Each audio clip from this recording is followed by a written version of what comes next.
hormati, pada pagi hari ini, izinkan saya, Elvanisa Lukitasari, selaku pembawa acara, menyampaikan susunan acara. Acara pertama, pembukaan. Acara kedua, sambutan Kepala Prodi Departemen Informatika Universitas Internasional Semen Indonesia. Acara ketiga, kuliah tamu. Acara keempat, sesi tanya-jawab. Acara kelima, penutupan. Dan acara yang terakhir adalah foto bersama. Bapak, Ibu, dan para hadirin, marilah kita buka acara pada pagi hari ini dengan berdoa kepada Tuhan Yang Maha Esa agar kegiatan kita berjalan dengan lancar. Berdoa menurut agama dan kepercayaan masing-masing, berdoa dimulai.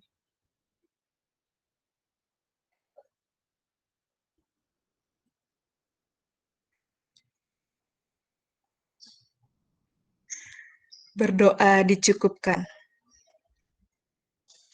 Hadirin yang berbahagia, kita memasuki acara yang kedua, yaitu sambutan dari Kepala Prodi Informatika Universitas Internasional Semen Indonesia. Kepada Bapak Doni Setio Pambudi, Eskom Mkom MCI, kami persilakan. Bismillahirrahmanirrahim. Assalamualaikum warahmatullahi wabarakatuh. Waalaikumsalam warahmatullahi wabarakatuh. Yang saya hormati Bapak Hatta Himawan. Sudah lama sekali nggak ketemu. Udah berapa tahun? 20 tahun nggak kayaknya? Kemungkinan Pak. Beliau ini sudah kawan lama banget. Sudah dari kapan bro ya? SMP ya? SMP ya, dari SMP. Dunia itu sempit kan, nggak kemana-mana. Ya tetap kayak gini-gini aja. Tetap ketemu. Yang sudah lama banget tetap akan ketemu, seperti itu. Hari ini kebetulan kuliah tamunya dari materinya dari Buruktin Handayani. Beliau ini narasumber kalian ini sangat sibuk orangnya ya. Jadi kita beruntung banget bisa mengadakan kuliah tamu dengan beliau untuk hari ini. Jadi saya minta kepada anak-anak semua bisa mendengarkan dengan baik, setelah itu bisa bertanya juga, jangan sampai diem aja ya, tanyain sebaik-baiknya, karena ini jarang-jarang kita bisa kuliah tamu dengan Pak Hatta ini. Nah, mungkin itu aja dari saya kira cukup sekian, kita langsung aja mungkin dimulai. Terima kasih. Wassalamualaikum warahmatullahi wabarakatuh. Waalaikumsalam warahmatullahi wabarakatuh. Baik, terima kasih kepada Bapak Doni Setio Pambudi, Eskom Mkom MCI atas sambutannya. Hadirin yang berbahagia, selanjutnya memasuki acara inti, yaitu kuliah tamu yang akan disampaikan oleh narasumber yang luar biasa. Sebelumnya, izinkan saya untuk membacakan CV dari narasumber kita. Untuk panitia yang bertugas, saya persilakan.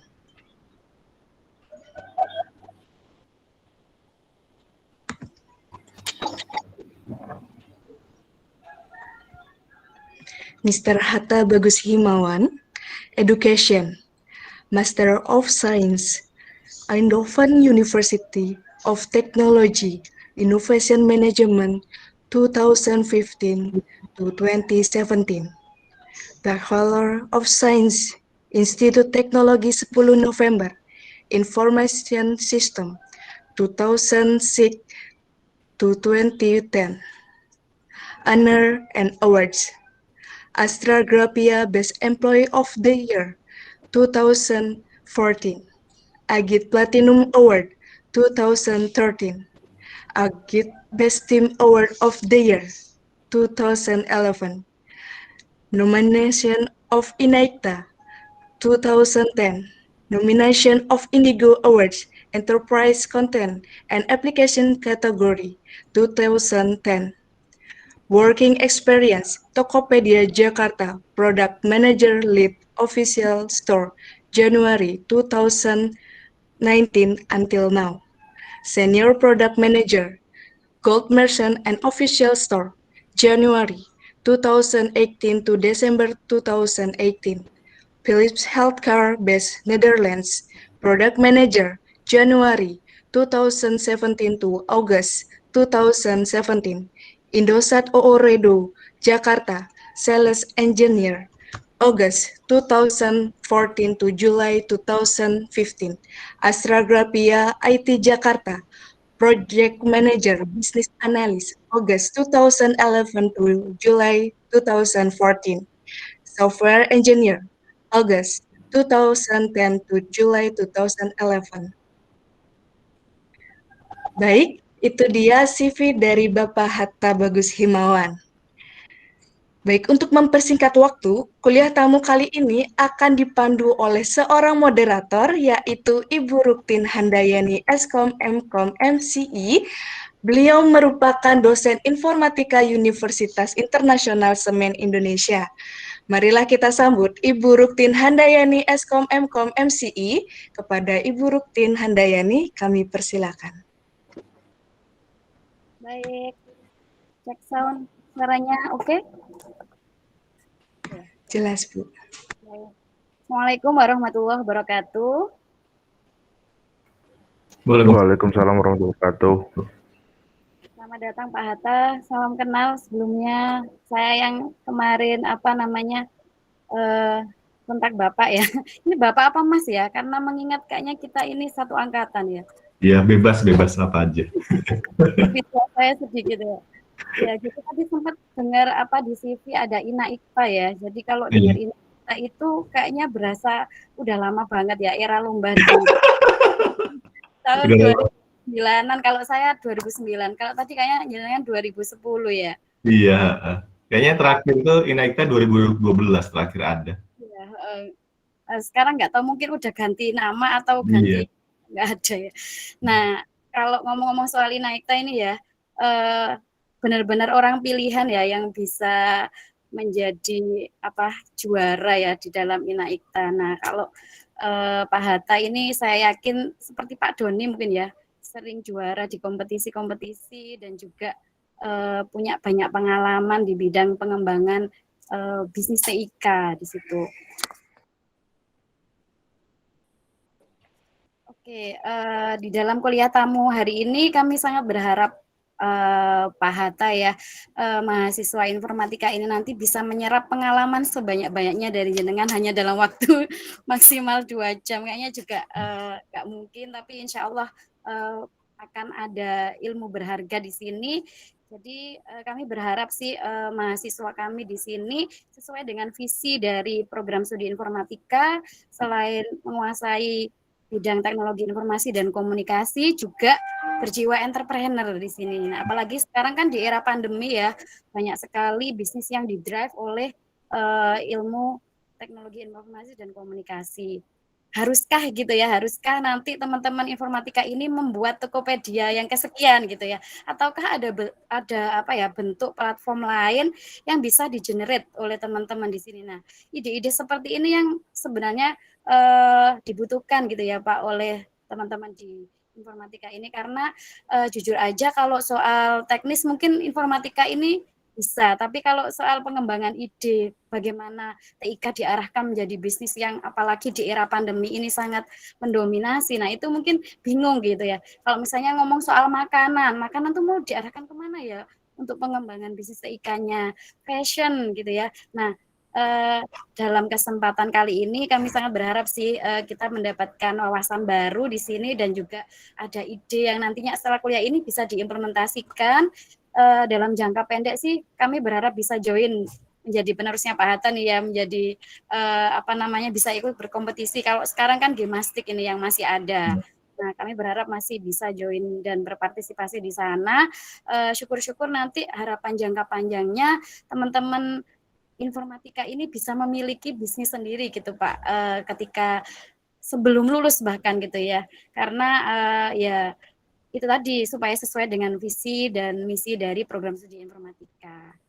Oke, untuk menghemat waktu langsung aja saya serahkan sepenuhnya waktu selama 1,5 jam ke depan pada Pak Hatta, dan mohon teman-teman menyimak dengan baik di sini. Untuk pertanyaan bisa disampaikan melalui prosedur yang tadi disampaikan. Monggo Pak Hatta. Ya, Terima kasih Bu Ruktin dan Pak Doni, kemudian Mbak ini Mbak atau Ibu buat apa moderatornya ini? Saya kurang tahu. Mbak Elvanisa ya tadi ya. Terima kasih atas mahasiswa ya? baru. Oh, mahasiswa baru, ya. Oke, makanya sekali saya di Zoom gini harus hati-hati ngelihatnya. Takutnya apa dosen atau mahasiswa. Ya, terima kasih banyak sebelumnya atas kesempatannya. Tadi menyambung dari Bu Ruktin tadi bener Pak Doni dulu itu kalau misalnya dibilang itu wajah mahasiswa yang paling ideal seperti apa ya seperti Pak Doni itu. Udah IP-nya bagus, kumlot ya Doni saya lupa. Kemudian pinter, ya mahasiswa ideal ya kayak Doni. Dulu kalau misalnya kuliah saya kan IP-nya pas-pasan, jadi saya sering banget iri sama Doni, kok bisa loh otaknya saya encer itu makan apa gitu. Ya terima kasih Pak Doni buat buat kesempatannya. Kemudian buat Bu Ruktin ya benar ini kita di masa-masa pandemi, bisnis ada yang naik, ada yang turun dan kondisi ekonomi juga lagi minus juga kan. Jadi memang harus pintar-pintar mencari bisnis atau peluang bisnis yang ada supaya kita tidak kalah sama pandemi ini. Tapi Bu Ruktin ngomong-ngomong soal pandemi ini, menurut Bu Ruktin sendiri ini kan pandemi COVID ini, apakah Bu Ruktin percaya bahwa COVID itu dari Cina? Ini ngobrol-ngobrol aja biasa. Halo Bu Ruktin. Iya Pak. Apakah Bu Ruktin percaya kalau misalnya COVID-19 COVID itu dari China? COVID atau corona ini dari China? Saya kok nggak percaya ya Pak. Kenapa Bu Ruktin? Ya gimana ya, COVID itu kan sekecil itu ya. Mungkin waktu itu masih terdeteksi pertamanya sih dari China ya. Tapi awal mula banget itu kan kita sebenarnya juga nggak bisa benar-benar yakin ya dari mana awal pertamanya. Yang jelas sih dari Allah Subhanahu Wa Taala ya. Cuman maksudnya benar-benar titik pertama ada itu kan ya manusia pasti ada keterbatasan. Jadi ya itu kan prediksi ya. Kalau secara ini sih ya mungkin Cina, tapi pastinya itu kan 100% kita nggak bisa garansi gitu ya. Oke. Karena kalau saya percaya 100% dari Cina, Bu. Karena kalau misalnya dari Surabaya namanya Masfit. Kalau misalnya dari Bandung Afit. Bercanda. Terjebak ini. Bercanda kan masih pagi-pagi biar bangun semua. Iya, betul Pak. Bercanda ya ini. Gak ada rasis cuma bercanda aja. Oke, supaya menghemat waktu, saya akan langsung berbagi di sini bagaimana sih kita itu membuat aplikasi atau membuat ide bisnis yang oke di masa pandemi ini. Mungkin nggak hanya di masa pandemi, nanti ini juga bakal bisa diimplement bisnis ini nanti ya sampai 5 tahun sampai 10 tahun ke depan gitu. Karena pandemi ini kan kemungkinan kan akan selesai 3 sampai 5 tahun ke depan kan. Nah, ngomong kan dan bisnis kita nggak bakalan selesai sampai 5 tahun ke depan. Kita pinginnya kan long term kan, meskipun kita baru misalnya teman-teman mahasiswa bikin sekarang ya pengennya kan long term gitu. Nah gitu. Nah di sini saya akan membawa tema. Kelihatan ya. Oke. Nah. Sudah kelihatan slide-nya? Slide-nya sudah kelihatan? Aman Pak. Oke, baik. Jadi saya akan membawa tema how to build useful apps at pandemic era. Kenapa nanti saya akan jelaskan di belakang. Nah, ini. Kenapa saya bilangnya how to build temanya adalah how to build useful app at the pandemic era. Karena gini, semua orang itu bisa bikin aplikasi. Dengan segala hormat, saya tidak merendahkan programmer, tapi pada kenyataan semua orang itu bisa bikin aplikasi. Nggak hanya programmer, tapi juga misalnya barang ataupun inovasi di bidang physical goods itu semua orang bakal bisa bikin inovasi, bikin sesuatu. Tapi masalahnya adalah nggak semuanya bisa menjual. This is the big problem yang akhirnya di mana sering banget terjadi bahwa orang bikin aplikasi akhirnya nggak sampai 1 tahun nggak kepake aplikasinya. Atau semudah misalnya kalau misalnya kita nanti teman-teman kalau misalnya tesis atau mungkin ada kerja tugas kuliah yang disuruh bikin aplikasi kan kita pasti beberapa orang berpikir bahwa aplikasi ini bisa digunakan oleh banyak orang. Nah, pada ujung-ujungnya nggak ada yang pakai. Pada ujung-ujungnya nggak ada yang tertarik yang pakai. Dan ini normal gitu. Karena kenapa? Karena kalau misalnya kita lihat ini di seluruh dunia ya, failure rate of all startup itu 1 banding 10. Jadi cuma 10% yang berhasil. Ini di seluruh dunia ya, termasuk negara-negara besar maupun negara Eropa, negara-negara kecil. Ini 1 banding 10 yang berhasil. Nah, kalau di Indonesia gimana? Sebagai pandangan 2 sampai 4 tahun yang lalu itu ada namanya 1000 startup. Di Indonesia itu menggalakkan 1000 startup. Sekarang yang terjadi berapa startup yang masih ada? Cuma less than 10. Kurang dari 10 yang masih tersisa. Jadi cuma berapa ya? 1% keberhasilan startup itu bisa bertahan dan bisa mendapatkan keuntungan. Jadi kurang dari 1% kalau di Indonesia. Nah, kalau misalnya kita lihat di sini, kita lihat penyebabnya itu apa sih? Ya legal problem, operational, tech problem itu cuma 6%. Jadi aplikasinya ya secara aplikasinya oke atau enggak, kemudian bisa digunakan atau enggak, itu tech problem cuma 6%. Kemudian financial problem, ya ujung-ujungnya duit, itu 16%. Kemudian team problem 18%, marketing problem 22%, lack of product market fit 34%. Jadi kita bisa lihat 50% itu relate sama marketing atau pengguna sesuai dengan market fit. Jadi ya again, kita balik lagi dengan hipotesa bahwa ya semua itu bisa bikin aplikasi, tapi nggak semuanya itu bisa menjual. Nah, kita nanti agendanya kita nanti apa aja. Jadi nanti kita start kalau misalnya bikin apps itu gimana startnya, kemudian nanti kita bahas secara sedikit aja how to developnya, kemudian nanti gimana go to marketnya. Ya mungkin saya share di sini tadi itu sempat juga di-mention sama Bu Rutin bahwa ini nanti kalau nanti buat gemastik seperti apa. Jadi nanti saya akan jelaskan bagaimana sih membuat idenya, kemudian membuat ini agar misalnya implementasinya kayak gimana. Karena kenapa? Biasanya kalau misalnya lomba kan ditanyain implementasinya kayak gimana.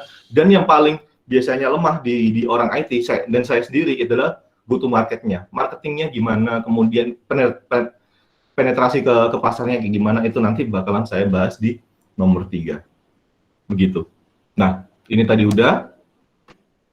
Oke, pertama adalah how to start-nya lah. Ini yang paling menarik adalah mindset-nya. Mindset-nya dari seorang orang IT. Karena kenapa? Ini mindset-nya harus dirubah. Bukan menjual apa yang kita punya, tapi menjual apa yang orang butuhin. Ini yang terjadi. Sering banget kalau misalnya kita orang IT, waduh ini saya punya teknologi keren, saya buat, kemudian dilempar ke market. Punya teknologi codinganku ini logiknya sangat kompleks dan ini baru gitu, algoritmanya baru, dibikin kemudian dibuat produk. Tidak seperti itu cara mainnya, kecuali kalau misalnya kita Elon Musk ya. Elon Musk kan ya outlier ya.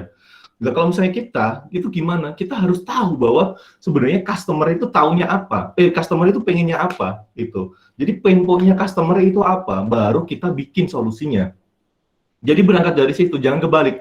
Kalau kebalik ya percuma kita bikin teknologi tapi tidak tepat sasaran gitu. Jadi misalnya gitu, kita bikin teknologi buat orang buta karena kita punya karena kita punya teknologi buat orang buta, kita bikin produk buat orang buta lah. Padahal di kota itu jumlah orang butanya sedikit.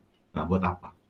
Gitu. Atau misalnya di daerah situ nggak ada orang buta gitu ya, buat apa? Jadi sell what they need, not what you have. Jadi ini mindset yang sangat penting buat teman-teman. Kalau misalnya kepikiran, waduh, saya punya teknologi keren, masa dibuang? Enggak dibuang, bukan dibuang, tapi diparkir. Nanti digunakan saat misalnya ada momentum, ada market lagi butuh itu dan teknologinya pas, dikawinin gitu. Jangan teknologi push gitu. Karena kenapa? Karena again teknologi push itu butuh investasi yang cukup tinggi dan juga kejeniusan. Jadi ya kayak Elon Musk itu kan dia sangat pintar dan juga didukung sama investor-investor yang sangat kuat juga gitu. Oke. Jadi prosesnya itu bagaimana sih? Kita gunakan cukup dengan 4 proses utama, yaitu observe, idea, validate, sama prioritize. Nah, ini observe dulu, finding the problem, doing research, and the be the user itself gitu. Jadi kita harus tahu kita tahu dulu sebenarnya kondisinya tuh kayak gimana sih, doing research. This is the important thing buat kita yang mau buat sesuatu. Karena sesimpel gini, oh saya buat aplikasi gitu. Ya ini tuh terasa keren, sudah jadi baru research. Oh ternyata sudah ada aplikasi yang serupa, kan percuma gitu. Jadi first adalah doing research, baca, cari tahu, oh ini udah ada atau belum. Kalau udah ada kan tinggal diambil idenya, diimprove gitu.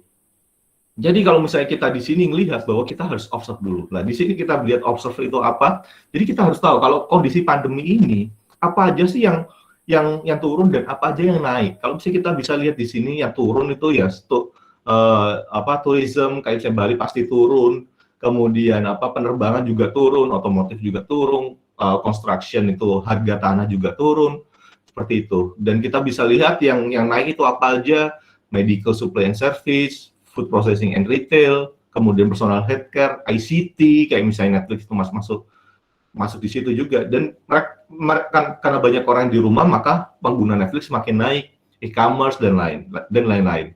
Jadi kita harus tahu dulu medan perangnya itu seperti apa yang nggak works dan mana yang works. Jangan sampai teman-teman masa pandemi gini ngebikin aplikasi sejenis Traveloka. Ya Traveloka sendiri aja lagi turun gitu. Kenapa teman-teman harus bikin seperti itu gitu. Jadi nyarinya adalah yang kemungkinan menang. Karena kenapa? Potential winner itu biasanya di masa-masa pandemi gini kan kalau misalnya potential winner kan berarti need-nya juga banyak kan. Biasanya kalau need-nya banyak, supply-nya itu tidak mencukupi gitu. Jadi sebagai contoh di awal-awal pandemi kemarin, kebetulan saya jualan daging di daerah Surabaya itu lewat e-commerce itu sold out terus. Jadi setiap 2 hari stok sold out terus. Karena kenapa? Karena orang nggak mau ke pasar gitu. Akhirnya beli lewat online gitu. Jadi tahu dulu medan perangnya itu seperti apa. Jadi ini tuh contohnya ini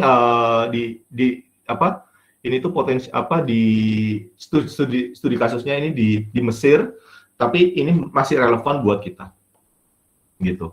Nah, kalau misalnya kita lihat nih secara global itu perusahaan-perusahaan apa aja sih yang menang, kemudian yang kalah, dan kemudian ya antara menang antara kalah, kita bisa lihat winnernya ya seperti yang kita tahu banyak sekali di berita bahwa Zoom itu mendapatkan keuntungan bisa sampai 5-6 kali lipat. Itu bahkan ada yang mengklaim sampai 10 kali lipat. Besar banget. Kemudian Slack ini seperti kayak tempat chat buat orang-orang korporat. Kemudian Netflix teman-teman juga pasti cukup populer, dan Garena ini saya kira teman-teman juga tahu ini kan game kan, karena orang banyak di rumah, jadi banyak orang yang sering main game. Sebelum ke Mixbag, ke Loser dulu. Loser itu apa aja ya? Seperti kita ketahui, Traveloka, kemarin sempat ada pengurangan orang, kemudian Uber juga, Airbnb, Airrooms, bahkan sampai tutup di Indonesia. Jadi memang berdasarkan di sini ya, emang yang mendapatkan dampak paling keras itu adalah yang daerah tourism gitu. Jadi cukup beralasan kalau misalnya perhotelan, kemudian tempat rekreasi itu menjadi dihantam paling keras gitu. Nah, Mixbag, Amazon, Peloton, Tokopedia. Amazon, Tokopedia sama teman-teman sudah tahu e-commerce. Peloton itu alat fitness, jadi kurang lebih seperti itu. Mixbag kan ada Amazon sama Tokopedia, teman-teman loh, bukannya e-commerce itu semakin untung ya? Lah, ini dia yang harus saya luruskan. Kalau e-commerce apakah dengan pandemi ini apakah meningkat? Sebenarnya sama aja. Karena kenapa gini? Secara jumlah transaksi itu memang meningkat, tapi secara volume transaksi itu sama. Karena kenapa? Dulu orang itu misalnya beli jam tangan Rolex gitu di Tokopedia itu banyak gitu, misalnya sebulan 10, kemudian harga jam tangannya 20 gitu, berarti sudah 200 juta dalam sebulan, itu volume transaksinya.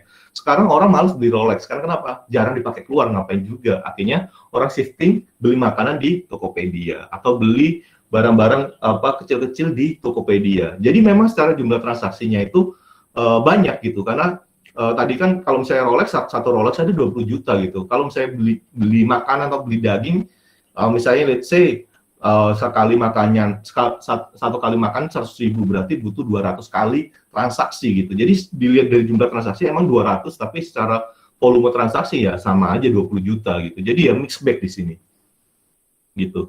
Nah, kita juga harus tahu bahwa rest of local startup juga udah mulai keluar nih. Misalnya Ruang Guru, kita seperti yang tahu bahwa Ruang Guru juga udah mulai naik juga. Andalin, Si Cepat, kemudian kita saat ini juga kalau teman-teman tahu bahwa lagi hits-hitsnya orang nanam saham ataupun di Bitcoin itu lewat peluang.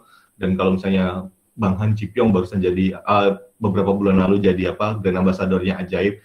Jadi banyak startup yang mulai naik gara-gara pandemi ini gitu. Kalau misalnya kita learning dari ini tuh apa? Ternyata memang kalau misalnya di pandemi ini yang terjadi adalah bagaimana kegiatan yang bertemu fisik itu menjadi lewat online yang dimana kita bisa lihat di Ruang Guru gitu. Jadi Ruang Guru menjadi naik gitu. Dan juga platform-platform misalnya YouTube juga saya yakin juga pasti naik. Kemudian Andalin dan Si Cepat kenapa dia ikutan naik juga? Andalin kan pengiriman barang dan Si Cepat juga pengiriman barang gitu. Jadi karena banyaknya jumlah transaksi misalnya di e-commerce, maka Si Cepat itu juga menjadi tinggi gitu transaksinya, dan dia juga semakin grow gitu. Dan kabarnya dia mungkin tahun ini atau tahun depan Si Cepat akan menjadi the next unicorn gitu. Nah, yang selanjutnya adalah peluang. Karena kenapa? Kalau misalnya kita lihat orang-orang kan biasanya uang gitu dibuat untuk rekreasi ataupun kemana-mana. Sekarang kan uangnya ngendep kan, dia bingung lah di sini kenapa penanam saham itu menjadi sangat tren. Bahkan laporan tahun lalu yang penanam saham itu yang main saham itu menaik sekitar 2-3 kali lipat daripada tahun-tahun sebelumnya. Jadi sangat-sangat tinggi seperti itu. Jadi kita harus tahu nih sebenarnya tadi itu balik lagi mana yang nggak works di saat COVID ini dan mana yang nggak works. Jadi bisa melihat secara holistically sebenarnya bisnis apa sih yang works gitu. Jadi kita tinggal chip in di situ nanti. Gitu. Jadi ini ada beberapa new business idea yang dimana saya kumpulkan dari Business News Daily. Yang pertama online teaching. Jadi kita bisa tahu bahwa ya sekarang lagi banyak online teaching. Lah, ini kan udah banyak nih. Misalnya Ruang Guru kan udah banyak. Terus saya gimana? Emangnya bisa aja. Coba masukin ke lini bisnis yang belum ada Ruang Guru. Misalnya jadi guru ngaji. Misalnya belum ada tuh dibuat aplikasi spesial buat guru ngaji gitu. Yang benerin harokat-harokatnya atau bacaannya. Jadi bisa dilihat dari situ. Jadi niche marketnya itu dilihat. Jadi ruang guru besar memang, tapi niche marketnya di mana dilihat. Yang Ruang Guru belum chip in itu di mana? Masuk aja di situ, kemudian nanti dibikin aplikasinya gitu. Kemudian selanjutnya kita bisa lihat online reseller gitu. Online reseller udah ada Tokopedia, gimana dong ya? Terang aja gitu. Kan bisa aja barang-barang yang tidak bisa dikirim lewat Tokopedia. Misalnya jual jasa belum ada di Tokopedia. Ataupun misalnya online reseller misalnya barang-barang yang matang yang harus dikirim saat itu juga kan belum ada juga gitu. Atau misalnya barang-barang dibutuhin 15 menit ya Tokopedia belum bisa fulfill. Jadi dilihat dulu online reseller ini pertama mau jual barang apa aja, kemudian yang kedua adalah yang belum ada di Tokopedia itu apa gitu. Jadi dilihat di situnya. Online reseller apakah masih bisa berkembang? Toh buktinya masih banyak kok yang di Instagram gitu dan belum gabung di marketplace. Lah untuk di Instagram sendiri itu menurut laporan terakhir itu Instagram itu mengambil market sekitar 20%. Instagram, Facebook itu yang bukan di e-commerce sekitar 20-30%. Jadi market size-nya masih lumayan besar gitu. Kemudian translation service juga dibutuhin, medical courier service, kemudian professional organizer, graphic designer itu dibutuhin. Digital marketing kalau misalnya teman-teman jago di dunia TikTok, Instagram, so on and so forth bisa jadi digital marketing. Karena kenapa? Karena nggak perlu ketemuan kan. Atau bikin teman-teman jago jago desain gitu, jadi gabung graphic designer sama digital marketing, kemudian misalnya ngasih bantuan kepada UMKM yang butuh poster kemudian di-post di Instagram bisa juga. Jadi banyak lah yang bisnis idea. Kemudian app developer lah, kan di sini banyak banget orang yang mulai bikin app lah, bisa jadi app developer, dropshipping juga bisa, fitness and wellness programs juga bisa. Jadi banyak banget ide-ide yang ada di masa pandemi ini. Jadi teman-teman tinggal cari. Lah, carinya seperti apa? Lah ini saya akan lanjutkan di slide selanjutnya. Nah, ini adalah the easiest way. Jadi bagaimana sih cara paling gampang itu cara paling gampang untuk dapetin ide membuat aplikasi yang sesuai dan juga nggak hanya dibikin tapi juga bakal dipakai, yaitu adalah build your community dan benchmark. Jadi gimana build your community? Misalnya teman-teman bergabung di komunitas baca gitu, sebenarnya komunitas baca itu apa sih yang menjadi pain point-nya? Bikin aplikasi buat mereka dulu, dites, kemudian dapat feedback dan kawan-kawan. Jadi sehingga teman-teman mulai itu dari skala kecil dulu gitu.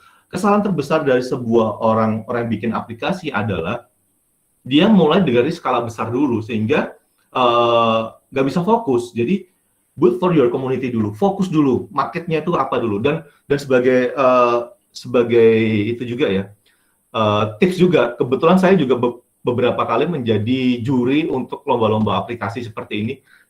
Yang kita ambil itu adalah proposal yang emang benar-benar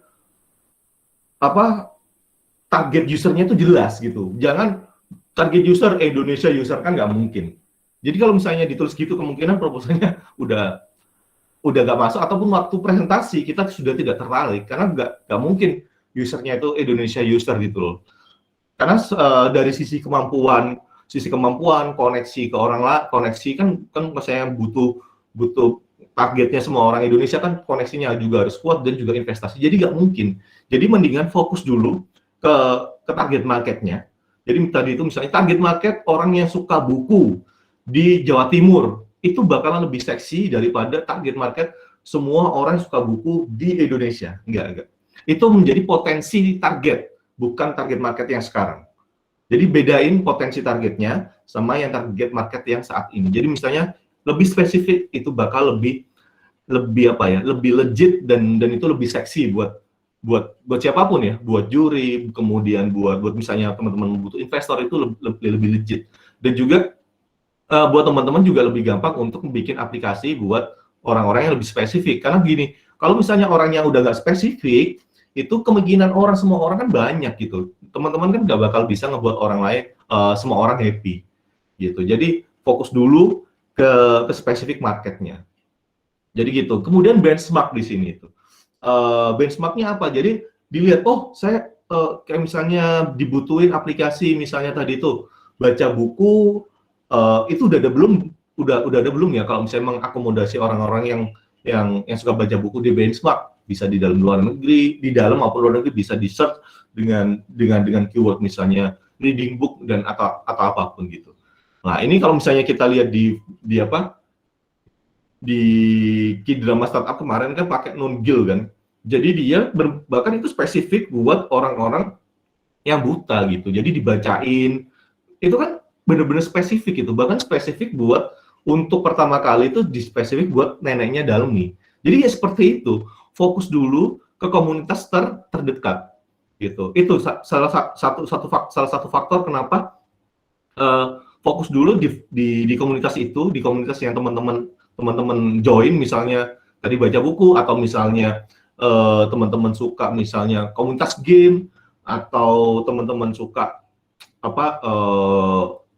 komunitas sepeda motor misalnya. Dicari permasalahannya apa, misalnya komunitas game, saat ini tuh susah nyari tips dan triknya, ya udah, teman-teman ngerasain itu, kemudian tips dan trik susah, kemudian kalau misalnya mau main bareng susah, misalnya dibuat aplikasinya, buat Surabaya dulu, atau buat teman-teman di Gresik dulu, dibuat seperti itu. Jadi nanti setelah dapat feedback, nanti baru di market size-nya digedein gitu. Jadi cara paling gampang itu adalah biar nggak pusing sendiri adalah build your community gitu. Itu sih kan. Dan faktor kedua kenapa dimulai dari komunitas teman-teman dulu, karena yang paling tahu needs dari komunitas itu adalah teman-teman juga gitu, karena teman-teman involved di situ, jadi teman-teman tahu bahwa oh komunitas itu butuh apa gitu. Jadi yang sering terjadi ini ya, yang kalau boleh saya share, yang sering terjadi di app developer itu adalah, dan gagal itu adalah apa? Dia nggak pernah involved di komunitas itu, tapi bikinin aplikasi gitu. Ya gimana tahu kebutuhannya apa? Jadi for example, ini dulu ya, saya dulu tuh waktu Inactia itu bikin namanya aplikasi Nusantara View gitu. Tapi saya sendiri juga, ya saya suka jalan-jalan, tapi suka jalan-jalannya lebih ke gunung gitu. Padahal Nusantara View itu semuanya gunung, pantai, city trip, semuanya. Sehingga dan saya belum ada komunitas untuk kayak jalan-jalan gitu. Kenapa nggak gabung? Karena ya memang tidak tertarik. Saya sukanya jalan-jalan sendiri. Nah, yang terjadi ya udah akhirnya needs-nya itu nggak ketemu gitu. Jadi Nusantara View yang emang untuk tourism, jadi akhirnya nggak ketemu gitu, niche-nya itu apa gitu. Jadi yang faktor kedua ini penting. Jadi teman-teman saat ini tuh lagi getol di komunitas apa, fokus dulu di situ. Jadi sebagai contoh, Facebook itu teman-teman kan beberapa mungkin ada yang ikut himpunan ya. Facebook itu si Mark Zuckerberg itu, si Mark itu buat Facebook buat universitasnya aja gitu.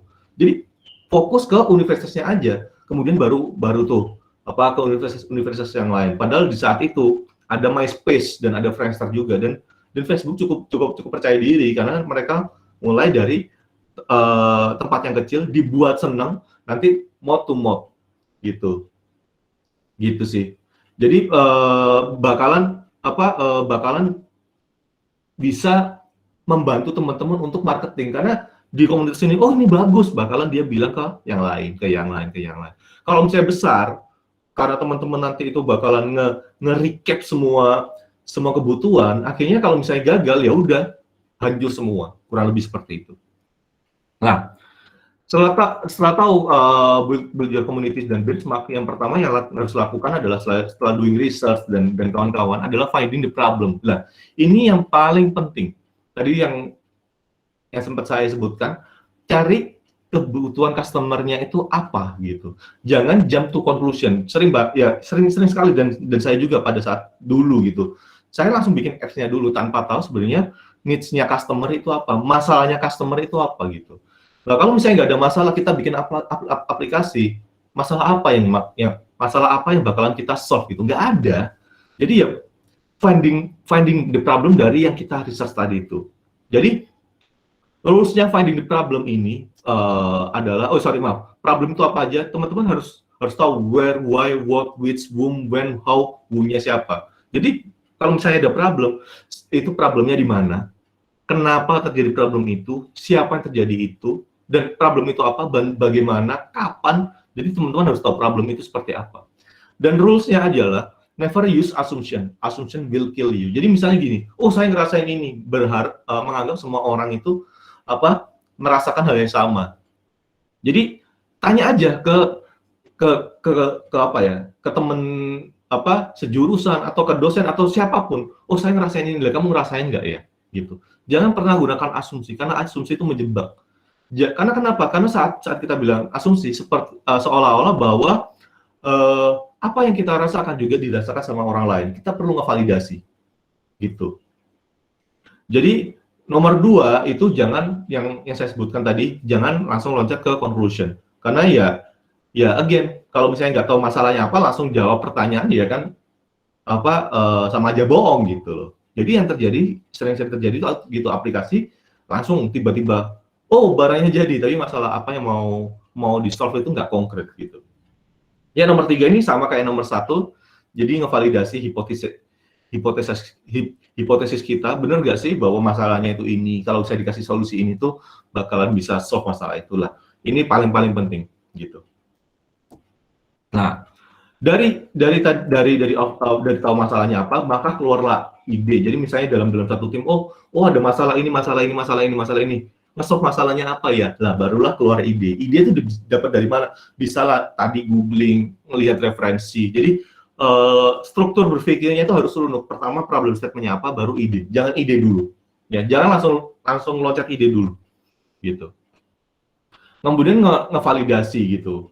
Nah, again balik lagi. problemnya itu apa yang mau di-solve gitu. Kemudian yang kedua, di googling, kalau misalnya buat solusi, udah ada atau belum? Udah ada kompetitornya atau belum? Karena kalaupun misalnya teman-teman mau bikin aplikasi atau diikutin ke misalnya ke lomba, ya kalau misalnya udah ada aplikasi yang sama, jurinya juga ngeliat ya udah ada aplikasi yang sama, itu ya buat apa gitu? Buat apa dia diikutkan, target marketnya sama, semuanya sama, ya buat apa gitu. Jadi research, jadi dibaca apa di googling, paling gampang nanti di Indonesia itu ada atau enggak, di luar negeri itu ada atau enggak gitu. Kalau misalnya di luar negeri udah ada, ya tinggal di copy paste aja modelnya, kemudian diimprove sesuai dengan kearifan lokal gitu. Kemudian yang saya ijoin ketiga itu, apakah ini the right time to enter the market.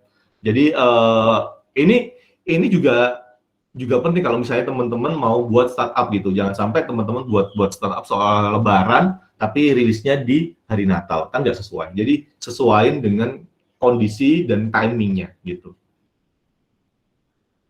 Oke. Setelah tahu idenya apa, kemudian selanjutnya dia memprioritaskan, atau kita biasanya sebutnya MVP ya.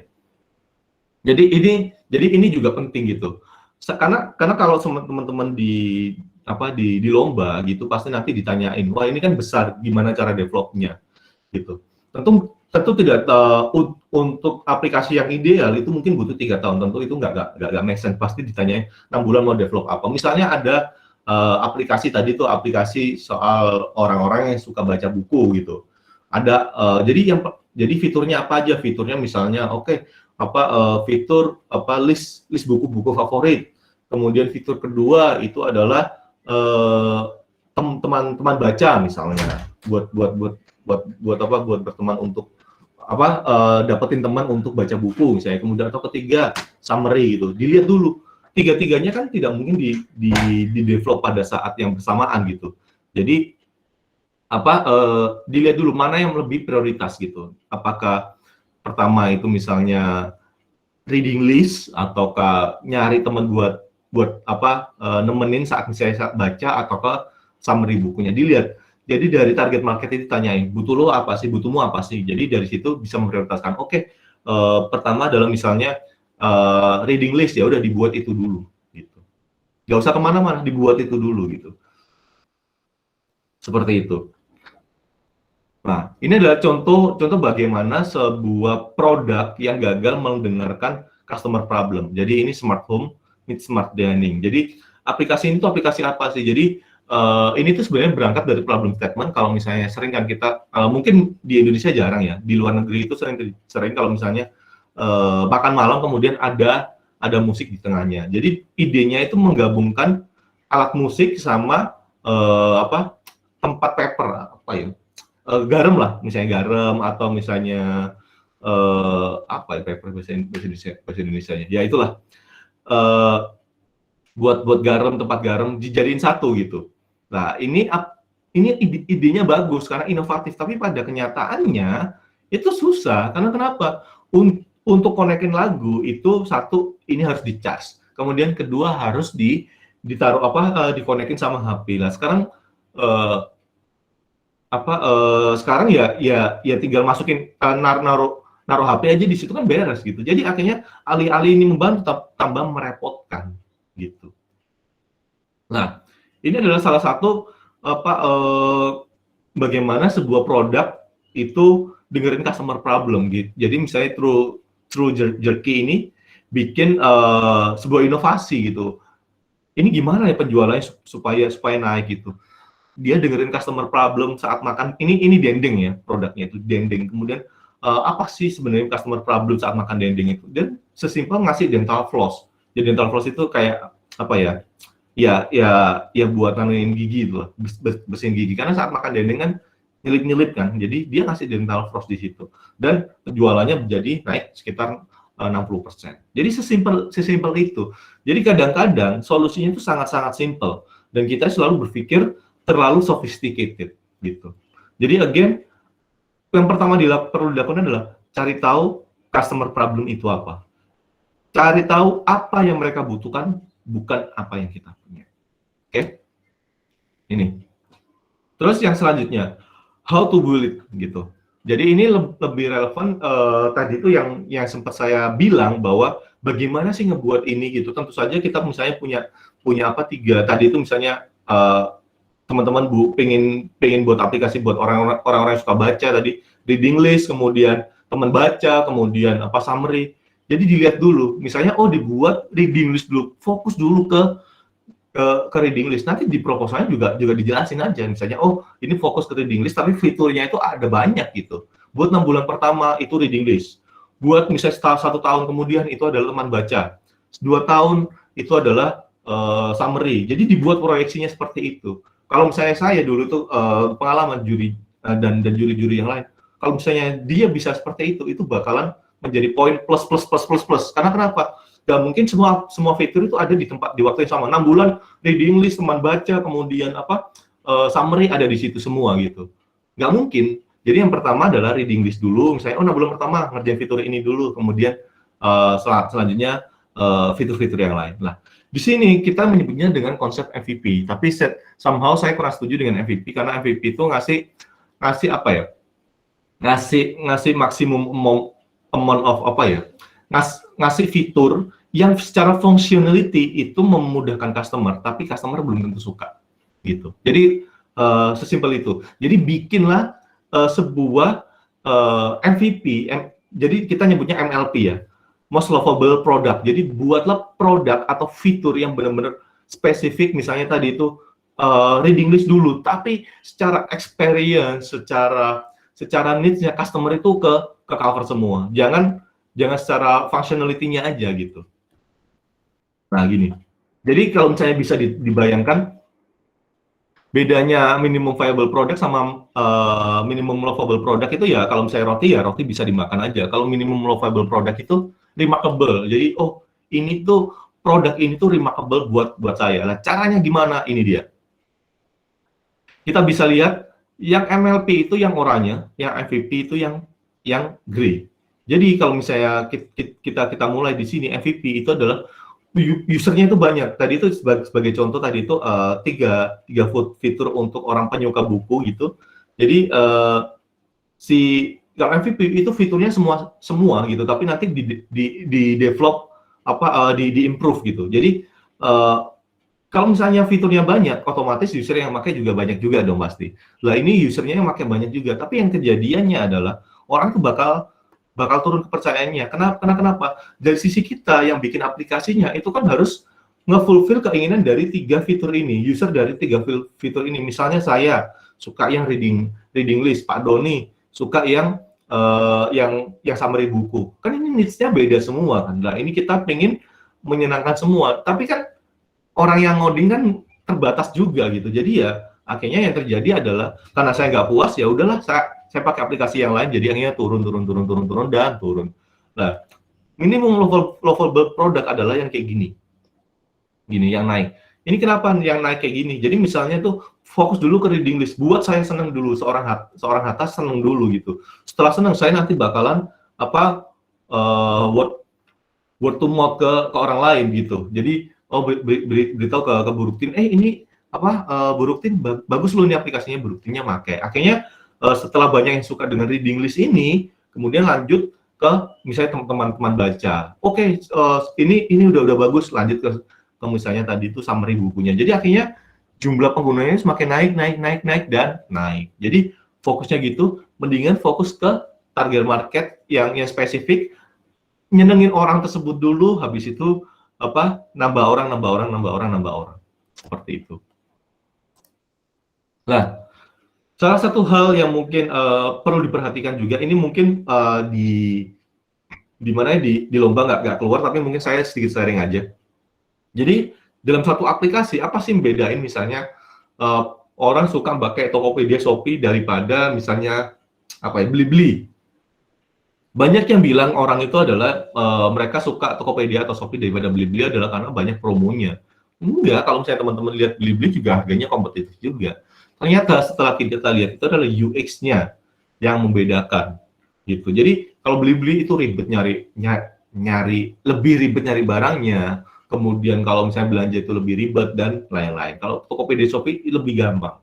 Jadi sebenarnya itu gitu. Tapi kalau misalnya kita teman-teman nyari tanya ke orang kenapa, karena promonya. Ya, promo one thing, tapi pada kenyataan setelah kita lihat apa customer behavior lewat tracker kita, ternyata user experience itu sangat-sangat berpengaruh. Jadi sebagai contoh UX itu kayak gimana sih? Kita lihat dua jenis botol tomat. Yang satu ini orang itu harus dibalik kemudian gini kan, dikocok-kocok. Sedangkan kalau misalnya ini kalau misalnya seperti ini kan gampang, tinggal dicet gitu. Secara user experience itu lebih mudah gitu. Jadi user experience itu apa sih sebenarnya? Penjelasannya ada di bawah. Mungkin lebih mensummarize adalah user experience adalah bagaimana user menggunakan aplikasi itu. Gitu. Itu user experience. Sebagai contoh user experience adalah Gojek.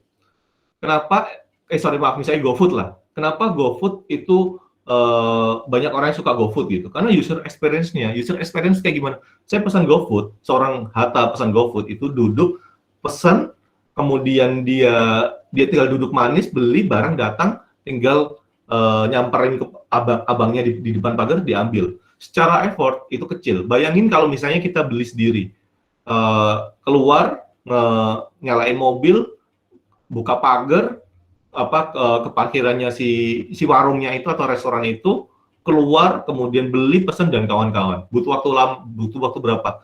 1 jam dan harus spending waktu segitu gitu. Kalau misalnya beli GoFood, gampang, tinggal ketik-ketik udah beli, dan kita duduk manis bisa sambil Instagraman, mainan Mobile Legend atau ngerjain tugas, kemudian barang datang. Jadi user experience adalah sesimpel gimana si user itu dengan mudah mendapatkan produk atau menikmati produk kita daripada pengalaman dia sebelumnya gitu. Nah, ini UI-nya juga harus bagus.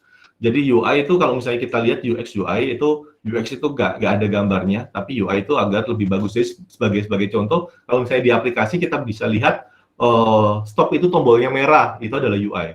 Jadi agar orang itu lebih intuitif gitu. Jadi kurang lebih kayak gini lah UX itu. Oke? Nah, ini. Oke, lah. Di sini kita bisa lihat next selanjutnya adalah melakukan prototyping. Nah, ini tuh sangat-sangat penting buat app developer. Karena kenapa? Karena sering banget yang kejadian ke kita adalah dibikin sudah selesai baru nanya feedback customer-nya. Gitu. Ini tuh salah gitu. Karena kenapa? Karena ya misalnya teman-teman bikin butuh 6 bulan, kemudian salah ya kan capek waktunya meskipun teman-teman bikin sendiri ya app-nya itu.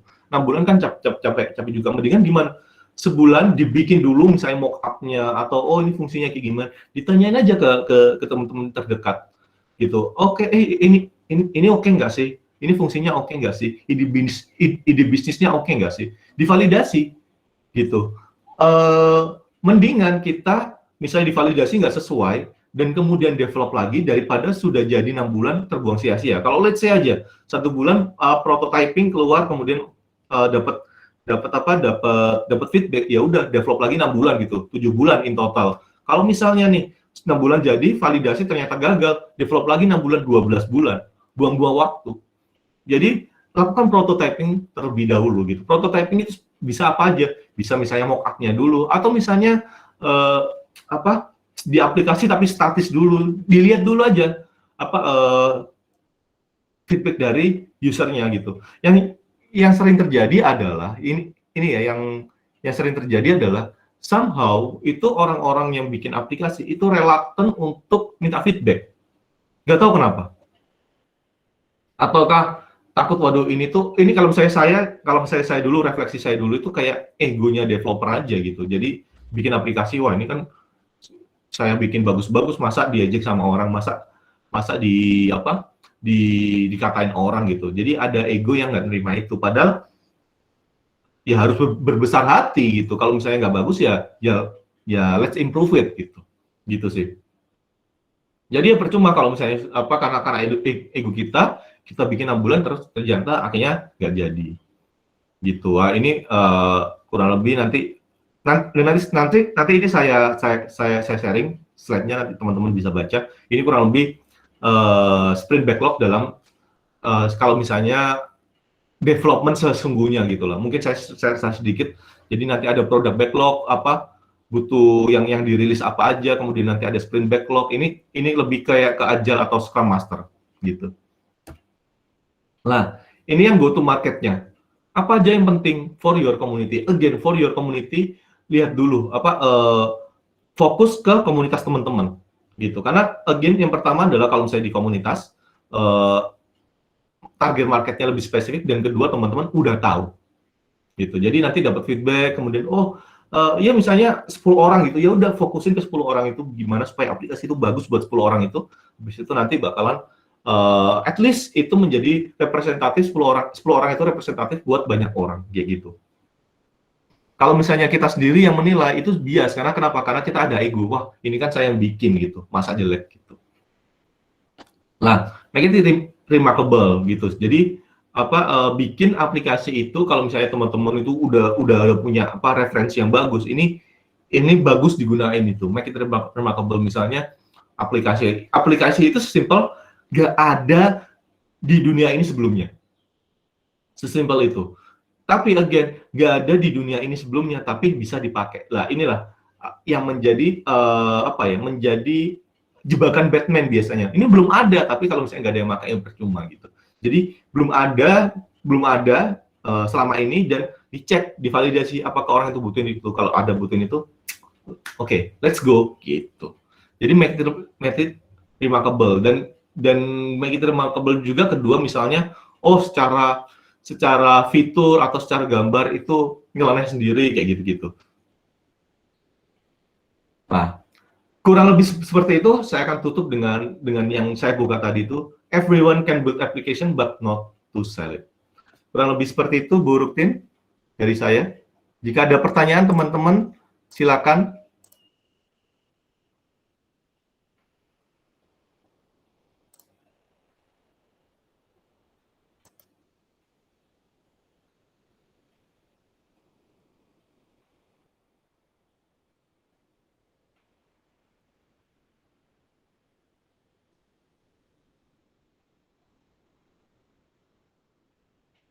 Halo? Baik Pak Hatta, terima kasih atas penyampaian materinya. Mungkin Ibu Ruktin lagi terhalang sinyal. Mungkin langsung saja ke sesi tanya jawab. Bagi peserta yang... Ya Pak Hatta, ada yang mau disampaikan sebelumnya?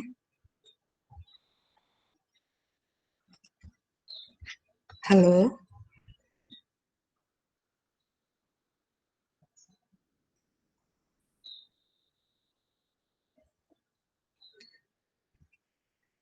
Baik, saya lanjutkan.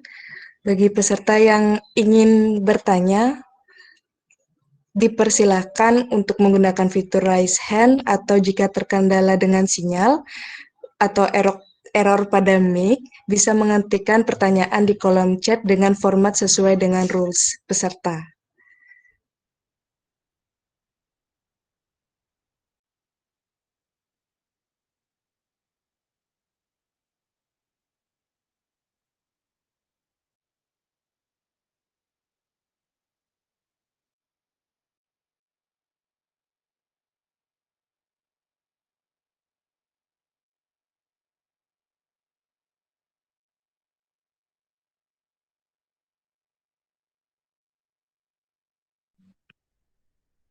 Halo?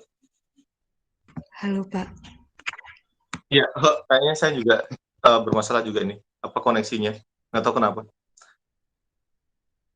Ya, mungkin ada pertanyaan dari teman-teman.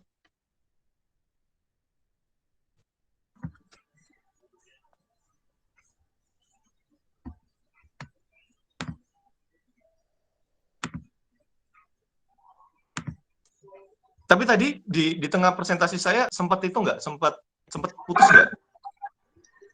Tidak Pak, lancar. Oh ya, alhamdulillah. Alhamdulillah. Karena ini tadi tiba-tiba putus ini. Saya coba join lagi ya lewat ini. Coba. Oke, ini alhamdulillah.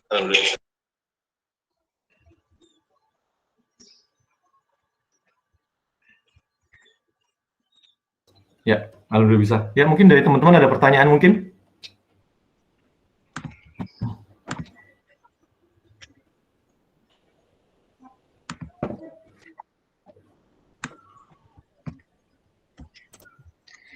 Baik, ini ada yang bertanya, Bapak Hatta, Hmm. atas nama Kurnia Cipta Wardana kepada Mas Kurnia Cipta Wardana, dipersilakan untuk on mic. Oke, terima kasih, Mbak. Untuk Pak Hatta bisa dengar suara saya? Ya, ya, Oke, dengar. ya. Ini mungkin yang saya tanyakan berkaitan dengan bisnis saya yang saya jalani sekarang, yang mungkin selalu menggunakan platform Anda, yaitu Tokopedia. Masih di Tokopedia ya? Iya, jadi gini, sebenarnya saya ini sempat di Tokopedia, kemudian Desember itu di link aja, kemudian ini baru Jumat lalu resign, besok tanggal 21 join Tokopedia lagi. Oh gitu. Mungkin Ya, ada gimana? beberapa nanti satu atau dua komplain juga untuk yang saya ajukan. Mungkin untuk sekarang pertanyaan dulu. Ya.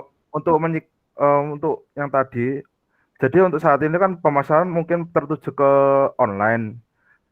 Mungkin menurut Anda gimana untuk menyikapi kompetitor jika penjualan online mungkin pada kompetitor sendiri itu udah mulai memainkan harga, dan juga untuk saat ini yang saya lihat, saya sendiri kan penjual mungkin hobi dunia air. Jadi kan untuk sekarang ada juga namanya drama memainkan customer juga, yang itu dia melewatkan di e-commerce, yaitu seperti Tokopedia atau semacamnya. Nah itu untuk penyikapannya kayak gimana ya, kalau boleh tahu? Terima kasih. Oke, sorry, Kurnia, kita diskusi ya. Jadi ini pressure-nya ada di e-commerce ya? Iya. Oke. Kemudian secara misalnya kalau misalnya di e-commerce sendiri, kita kan nggak, orang user itu kan nggak ngeliat hanya price aja kan, tapi juga misalnya ada bintang dari customer, review dari customer. Itu seperti apa? Apakah sama atau beda sama kompetitor? Untuk sekarang sih untuk di Indonesia sendiri, di komputer saya sendiri itu untuk rata-rata itu hampir sama, kecuali memang kalau memang untuk dari jenjang kualitas barang itu memang di beberapa komputer saya ada yang rating kecil, ada yang rating tinggi. Itu sih yang saya lihat. Oke. Jadi gini, kalau misalnya seperti itu, yang terjadi adalah dijelaskan ke customer-nya bahwa oh ini adalah kualitas bagus gitu. Nah, saya yakin Mas Kurnia juga sudah melakukan itu ya, mungkin entah itu di deskripsi atau di product name-nya lah. Yang menarik begini Mas,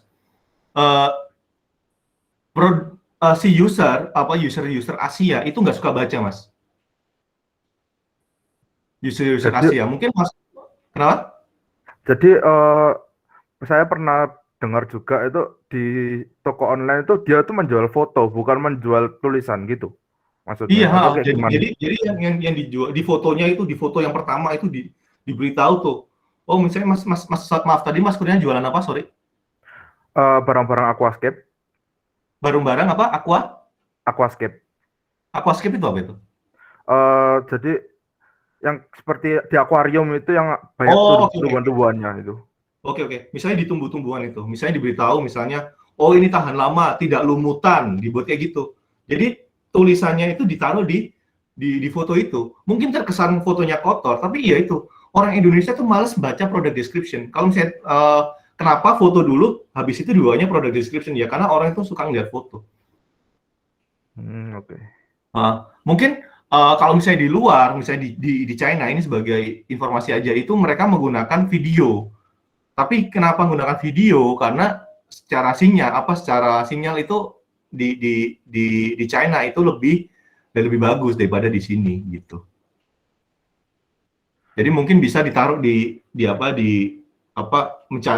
tiga competitive advantage-nya produknya Mas Kurnia itu apa aja, ditaruh di fotonya. Oh, ini termurah, berkualitas, termurah atau apa kayak gitu. Dijelasin aja. Oke. Udah jelas kan itu. Dan ada tadi yang dua lagi komplain terhadap mungkin untuk Tokopedia sendiri, karena beberapa waktu kemarin saya terhalang, ada buyer dari Malaysia itu, mereka terkomplain untuk pengiriman dan pembayaran mereka nggak ada untuk pembayaran. Mungkin masukan untuk Tokopedia sendiri ya, untuk mungkin buyer dari luar negeri itu, satu, kurangnya ada pembayaran via Ya. untuk yang luar negeri juga. Untuk yang komplain kedua yang yaitu untuk barang-barang makhluk hidup itu masih sering terkena ini warning dari Ya, entah dari apa gitu. Saya ya. sering soalnya kena warning karena ditaruh di situ. Oke, oke. Eh, Oke. mungkin udah itu aja sih dari saya. Oke, untuk pembayaran luar negeri bahkan untuk Tokopedia sendiri aja sebenarnya cuma bisa di-download di Indonesia aja seharusnya ya. Hmm. Jadi memang kita again, kenapa kita fokus dulu ke Indonesia? Karena tadi tuh based on dari apa? Dari yang teori tadi tuh fokus dulu ke market niche market kita, jangan besar dulu. Kalau niche market udah niche market di Indonesia instead of ASEAN ya, kita Ya. ngobrolin. Jadi fokus dulu ke Indonesia, digedein dulu di Indonesia, baru kalau misalnya Indonesia udah memenangkan kompetisi, baru nanti ke negara-negara lain. Strateginya bisa beda. Shopee, kalau misalnya kita lihat Shopee kan di negara-negara lain udah ada kan, tapi mereka investasinya kuat gitu. Hmm. Ya kan juga kita harus memikirkan secara emang duit kita ada berapa gitu. Kita bisa bisa misalnya ke 7 negara yang lain gitu. Misalnya kita punya uang 1 miliar, bikin bisnis misalnya. Kan milih 1 miliar untuk fokus market di Indonesia ataukah 1 miliar fokus untuk 7 negara. Kalau 7 negara kan 1 miliar dibagi 7. Gitu. Jadi kurang lebih kayak gitu, dan terima kasih tadi inputnya untuk payment, tapi insya Allah kita bakalan fokus juga bakalan ke negara-negara lain juga mungkin 2 atau 3 tahun lagi gitu. Iya. Jadi setelah ada GoTo ini kan kita juga ada Gojek juga, jadi nanti kita bisa nempel di situ, dan satu hal yang menjadi tantangan tersendiri adalah mendapatkan, kalau saya ini kan masalah pembayaran kan masalah finance kan, mendapatkan izin dari kayak OJK-nya setiap negara gitu. Itu yang pertama. Kemudian yang kedua, ini makhluk hidup itu makhluk hidup barangnya itu makhluk hidup dan ditaruh di makhluk hidup, ataukah barangnya itu bukan makhluk hidup dan barangnya memang makhluk hidup. Jadi barangnya makhluk hidup atau enggak? Sebenarnya itu barangnya makhluk hidup. Seperti contohnya ikan. Okay. Untuk arwana sendiri ya. Untuk saya sendiri itu waktu itu saya posting arwana. Mungkin di situ ada banyak, tapi yang saya posting di situ kenapa kok tiba-tiba kena warning gitu? Karena padahal sudah saya taruh di hobi tentang hewan peliharaan dan semacamnya itu.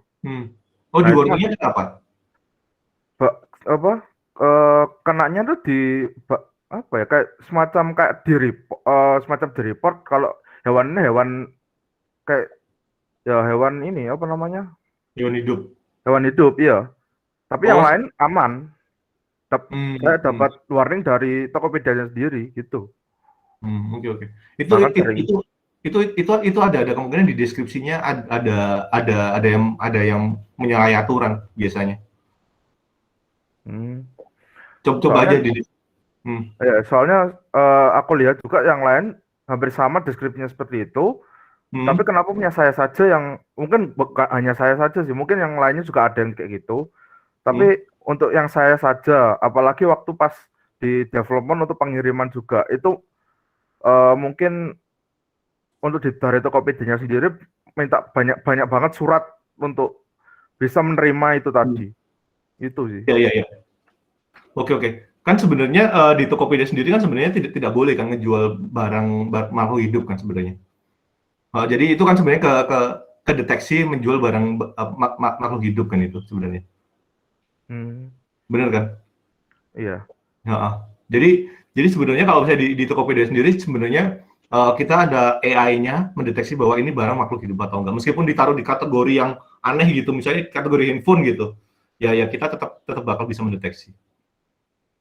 Begitu. Jadi ini mungkin salah satu niche market ya. Jadi misalnya tadi kita ngomong misalnya online reseller itu masih ada atau enggak. Contohnya jualan makhluk hidup itu belum ada e-commerce-nya.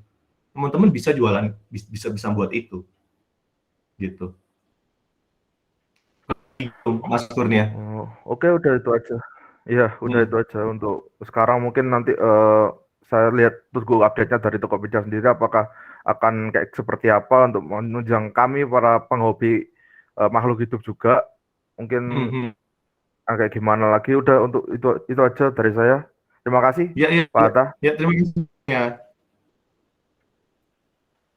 Ya. Ada lagi mungkin pertanyaan. Jadi ngobrolin soal itu ya. Apa jualan di Tokopedia? Nah, ini menarik kan buat teman-teman juga gitu. Apa bagaimana sih jualan online gitu? Karena basically kalau misalnya kita buat apps kan sebenarnya kita bikin bisnis kan. Jadi ya apakah bisnis di marketplace itu sah? Ya sah-sah aja selama itu menguntungkan. Begitu. Oke, next mungkin. Oke, Mbak Elvanisa, ada daftar pertanyaan yang bisa dibacakan? Atau mau bertanya langsung aja, Adit ya? Nah, Adit nih, bisa langsung aja, Dit. Langsung tanya di sini, Dit. Nggak apa-apa, Dit.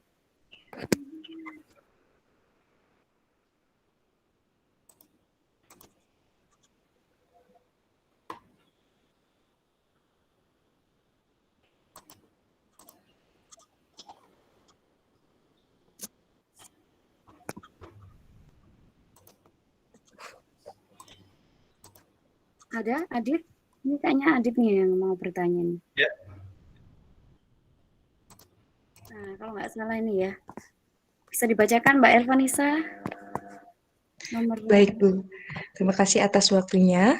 Ini ada yang bertanya atas nama Mas Aditya Rizky Arifin dari Universitas Internasional Semen Indonesia.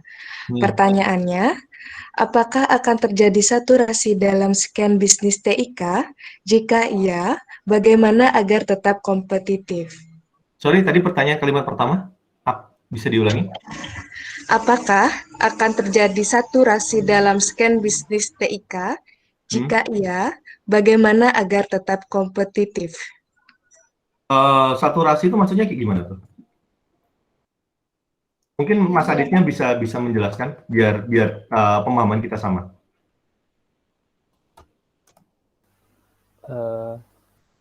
Izin menambahkan mungkin seperti terlalu banyak apa-apa itu ada bentuk TIK-nya begitu. Maksudnya gimana tuh, Mas? Dalam semua lini yang ada itu mulai banyak yang ditawarkan bisnis TIK-nya sekarang.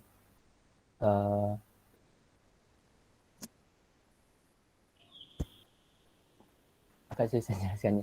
Jadi mungkin yang umum sudah ada toko, kemudian ada mode transportasi, kemudian ada pemesanan hotel dan lain sebagainya,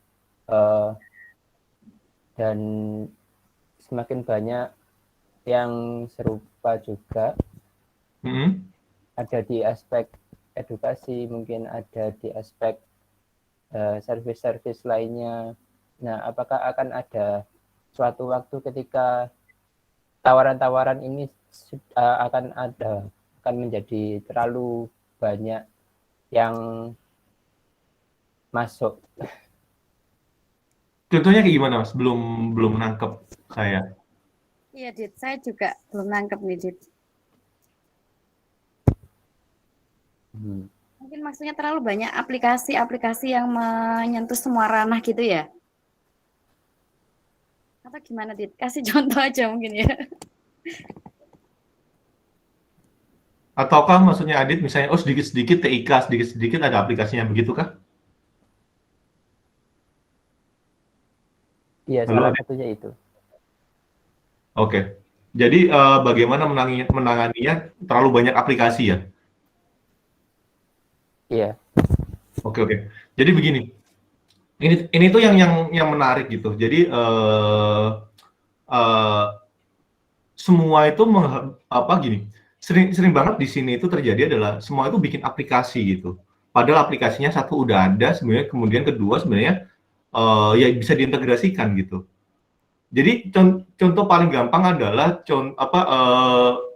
Dispinduk dinas kependudukan itu untuk pengecekan kependudukan setiap kabupaten itu ada. Bayangkan, setiap kabupaten itu punya aplikasinya sendiri-sendiri. Padahal ya sesimpel pakai satu aplikasi ya bisa ngecek gitu. Misalnya aplikasi buat dinas kependudukan Semarang, aplikasi dinas kependudukan Jogja dan seperti itu.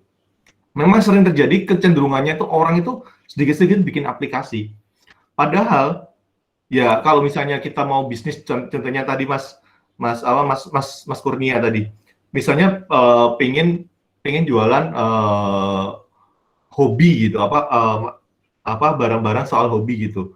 Yang dipikirkan adalah bikin aplikasinya gimana ya biar jualannya. Tapi sebenarnya kan problem statement-nya adalah gimana saya bisa jualan.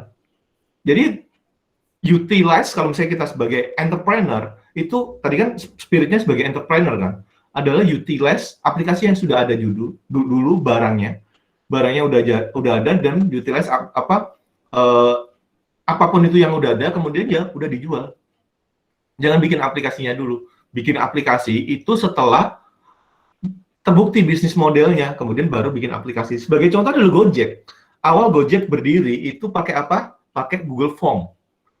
Jadi orang mesen, pakai Google Form, kemudian ditelepon, dihubungin, oke, nanti ready ya di sini jam 5 di depannya, misalnya di depan Grand Indonesia kalau di Jakarta ya, di depannya mall ini gitu, dijemput. Itu dulu Gojek. Setelah itu works, akhirnya dibikin aplikasi. Bukan bikin aplikasi dulu baru cara kerjanya. Seperti itu. Jadi definisi MVP sendiri juga ya bagaimana bisnis itu berjalan kalau bisa tanpa teknologi dulu. Gitu. Kalau saya itu works ya udah pakai teknologi. Seperti itu.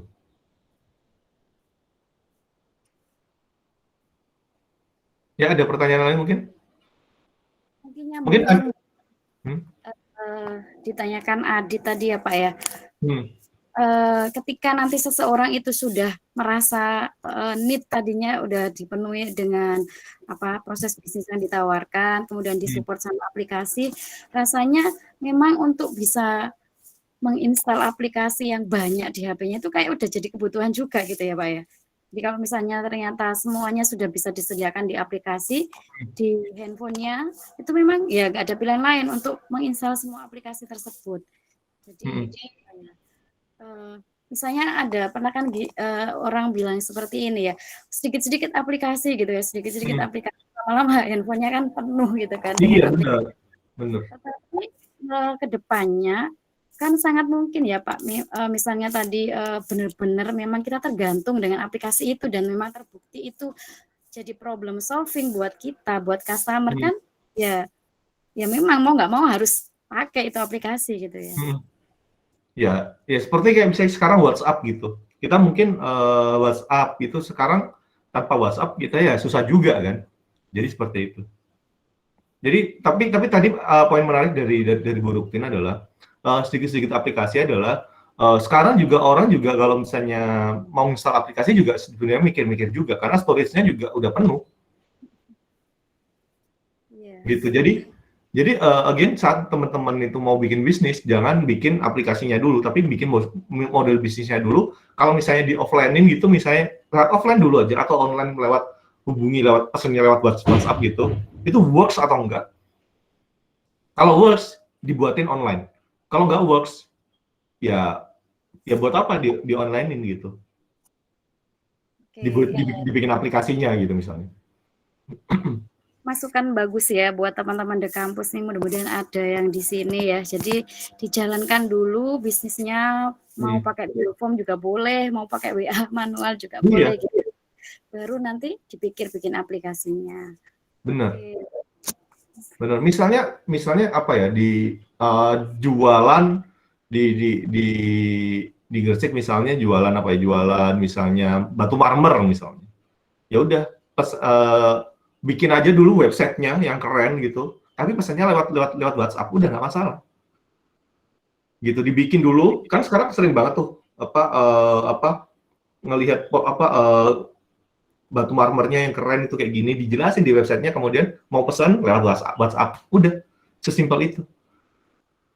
Itu sebagai proof of concept, bener gak sih orang itu suka gitu. begitu. Daripada mau bikin aplikasinya, kemudian itu pesan-pesannya, customize-nya itu lewat aplikasi itu bakal lebih ribet lagi kan. Gitu. Oke. Baik, mungkin lanjut ke pertanyaan berikutnya ya. Bisa dibacakan lagi Mbak Elvanisa untuk yang nomor 8 aja. Baik Bu Ruktin, sebelumnya ini ada yang raise hand. Jadi yang mana duluan Bu? Oh boleh yang raise hand dulu. Yang raise hand. Baik, untuk Mas Nawaf Sauki Ahmad, silakan untuk open mic. Baik, Pak Hatta, ini saya Nawaf ingin bertanya. Saya ingin bertanya tentang profitnya Tokopedia ya. Kalau saya mau bahas ini, misal kayak Gojek gitu. Kalau Gojek itu kan kalau kita lihat dulu itu kan gencar gitu, apa tuh kampanye bakar uang gitulah, semacam itu. Dan kalau saya lihat di artikel itu kan Gojek itu bisa dibilang sudah sustain walaupun tanpa kampanye yang strategi bakar uang itu gitu. Kalau saya lihat di berita, pertanyaannya apa? Apakah Tokopedia sudah mencetak laba, dan kalau masih belum, apakah akan ada kampanye seperti kayak mendatangkan artis semacam itu kah? Saya ingin bertanya itu aja sih. Kan saya nggak tahu. Saya kan nyari-nyari juga itu. Apakah Tokopedia itu untung, tapi ya nggak ada beritanya gitu loh.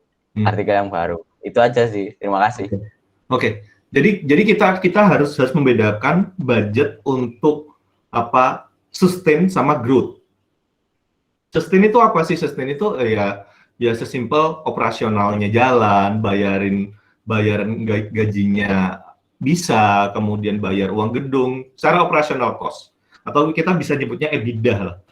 Kalau misalnya secara operasional itu EBITDA, kalau tanya mendapatkan laba atau enggak, at least kita positif, bukan negatif. Jadi kalau misalnya buat gaji buat itu, kita itu positif. Lah, yang bikin negatif adalah yang tadi, kampanye. Kampanye itu buat apa sih? Kampanye itu untuk meningkatkan jumlah pengguna. Gitu. Jadi misalnya datengin artis Korea, yang nyewa jadi BTS jadi brand ambassador. Itu kan maksudnya. Jadi kalau misalnya itu adalah budget growth. Jadi untuk mendapatkan user baru. Jadi kalau misalnya ditanya apa Tokopedia untung atau rugi, kalau secara operasional itu untung, tapi untuk secara growth lagi investasi. Kurang lebih seperti itu. Menjawab? Ya, saya kira cukup menjawab. Baik, terima kasih. Ya, sama-sama. Teman-teman lagi memanfaatkan kesempatan nih Pak, mumpung bertemu sama pihak Tokopedia ini ya. Iya. Pasti banyak pertanyaan, kok bisa gini, kok bisa gitu. Mungkin sedikit tambahan juga, misalnya ini juga ditanyakan dari beberapa orang. Tokopedia itu dapat untungnya dari mana sih? Ya. Nah, kalau misalnya dari Tokopedia itu untungnya dari mana? Setiap pembelian itu kita mengenakan komisi ke sellernya, sekitar 1%. Nggak banyak, 1%. Gitu. Dibandingkan keuntungan dari penjualnya ya. Penjualnya kemungkinan bisa sampai 20%, kita ngambil 1%-nya. Seperti itu. Salah satunya ya Pak ya? Salah satunya. Oke, nanti mungkin kapan-kapan ya kalau mau kupas tuntas sama Tokopedia mungkin harus ada sesi khusus ini ya Pak ya? Iya. Karena pasti banyak nih teman-teman yang penasaran.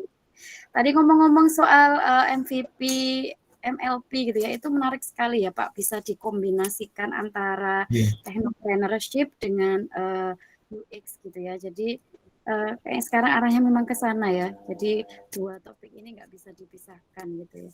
Nah itu nanti teman-teman mungkin bisa lebih penasaran lagi tentang MLP tadi.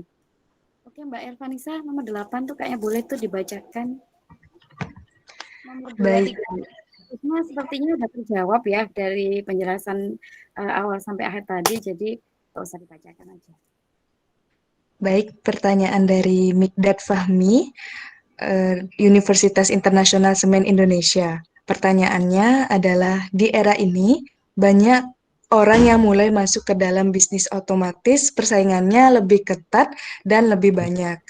Nah, selanjutnya kalau kita baru pertama kali masuk dalam dunia bisnis, bagaimana cara kita untuk bisa ikut bersaing dan yang paling penting itu kita tidak mengalami kerugian.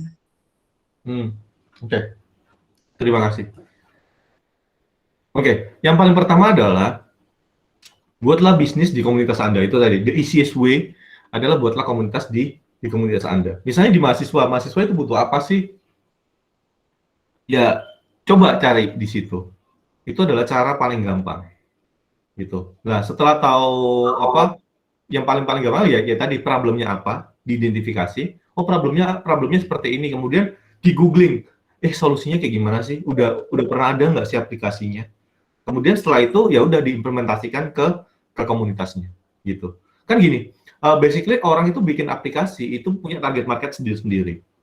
Dan target market itu jangan sampai kalau misalnya kita sama dengan target market yang udah jadi raksasa gitu. Misalnya kita bikin Gojek kemudian kita bikin sejenis Gojek juga ya itu bunuh diri gitu. Jadi carilah yang belum di cover sama Gojek. Atau misalnya tadi Tokopedia, Mas Kurnia tadi salah satunya. Tokopedia itu tidak membolehkan jualan makhluk hidup. Tapi ada needs-nya jualan orang itu beli makhluk hidup, misalnya anjing, kucing, dan lain-lain. Dibikin, bisa aja. Gitu. Cara paling gampang itu apa? Ya udah, ini mungkin terkesan tradisional ya, tapi supaya mengurangi kerugian adalah lewat WhatsApp dulu. Dikirim katalognya atau dibikin katalognya aja di Google Drive misalnya, dibikin, oh ini katalognya, pengen yang mana, nanti negosiasinya lewat WhatsApp misalnya. Pengirimannya itu juga nanti, nanti dikirim lewat kurir siapa gitu. Seperti itu misalnya. Itu adalah untuk mengurangi kerugian. Karena kalau sudah bikin aplikasi, bakal ribet. Kalau startnya itu aplikasi satu, kita harus benerin aplikasinya. Kemudian kedua, kita harus mikirin bisnis kita biar sustainable itu kayak gimana. Jadi akhirnya mikir dua hal. Kalau misalnya kita lewat aplikasinya itu sudah ada take care, misalnya pakai WhatsApp atau pakai apa, at least pertama ini nggak usah. Jadi sisa cuma satu doang, yaitu gimana bisnis kita sustain. Seperti itu.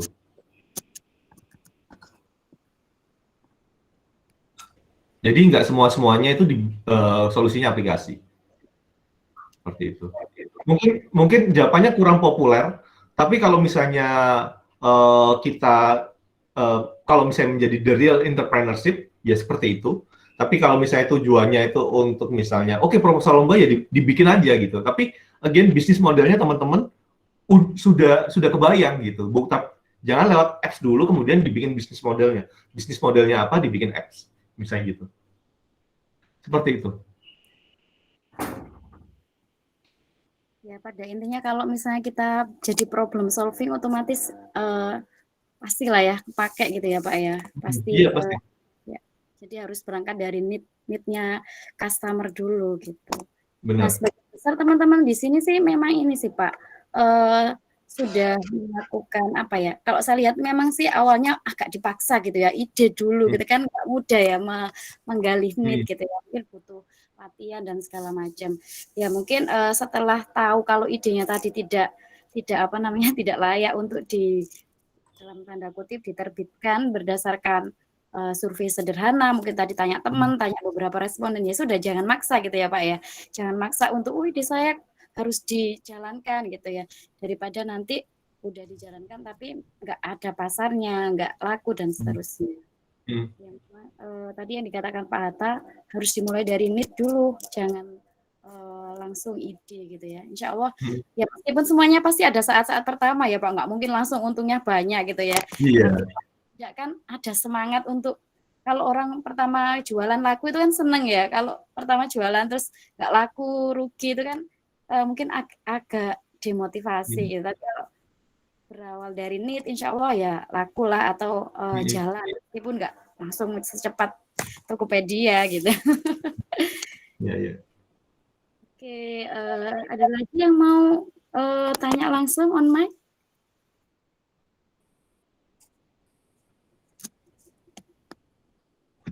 Ini ada dari Mas Mikdad Fahmi, Bu. raise hand. Ya ini Kak Hima ini raise hand terus ini. Ya. Silakan. Iya Pak, saya izin bertanya. Pak, kalau semisal kita ini kan mulai dari jalan dari grup WA, semisalnya berjualannya dari grup WA, terus dari komunitas Facebook, Telegram, dan lain-lain. Terus parameter apa Pak? Baru kita harus meningkatkan bisnis kita itu Pak. Harus meningkatkan perkembangan bisnis kita itu. Kalau semisal kita dari kecil saja di lingkup yang kecil-kecil itu Pak, otomatis kan takutnya stuck Pak, pikiran kita takutnya stuck, kita terlalu nyaman di lingkup yang paling kecil itu, meskipun profit, tapi kan kita inginnya bisnis itu lebih berkembang dan berkembang lagi Pak, kalau bisa menyaingi Tokped lah Pak. Oke, menarik. Jadi kalau misalnya di komunitas itu adalah parameter apa yang menjadi trigger ya untuk kita harus men-scale up kayak gitu ya Mas ya, Mas Mikdad? Iya Pak. Oke. Jadi parameter apa yang menjadi memutuskan kita untuk scale up adalah jumlah orang yang tertarik. Misalnya let's say ada 100 orang, let's say 50%-nya aja tertarik, ya udah bisa scale up ke tempat lain. Jadi seperti itu. Jadi 50% itu angka yang sangat tinggi sebenarnya untuk acceptance rate buat sebuah aplikasi ya, atau sebuah bisnis model. Gitu. Kalau misalnya 100 terus yang pakai masih 10 ya itu masih kecil gitu. Begitu Mas Mikdad. Jadi parameternya dilihat dari berapa orang yang pakai atau menggunakan produk atau menggunakan jasa itu. Tidak ada rate yang khusus, tapi kalau misalnya saya sendiri sih ngelihatnya 50% itu acceptance rate yang cukup bagus gitu, cukup tinggi. Begitu Mas. Cukup menjawab nggak Mas Mikdad? Kalau saya gini sih Pak, kalau ukuran angka itu gimana sih Pak sebenarnya? Kalau kita melihat 20%, kalau 100% itu dilihatnya sebenarnya apakah dari keuntungan, apakah dari pembelian? Oke. Dari pengguna Mas. Jadi kalau misalnya sedikit sharing, valuasi itu dinilai dari bukan keuntungan tapi jumlah pengguna. Jadi salah satu faktor penting adalah jumlah pengguna. Jadi misalnya tadi itu Mas Mikdad misalnya di komunitas itu ada 100 orang, kemudian yang misalnya pakai itu 50 orang, berarti 50%. Gitulah. Sendiri boleh sedikit jelasin nggak itu bisnis modelnya seperti apa? Mungkin bisa lebih spesifik untuk ngasih solusinya saya.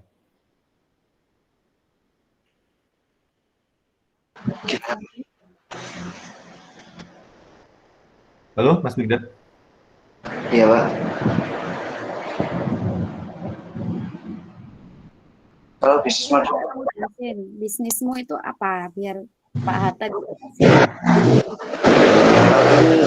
tugas saya inginnya sih cari teman juga Pak, ada tim juga. Itu mendirikan software. Ada tim juga Pak. Oke. Ya di kuliahnya berutin juga. Nah itu kan ada tim juga, kita mau bergerak di bidang IT, apalagi urusan web. Nantinya software harus lah Pak.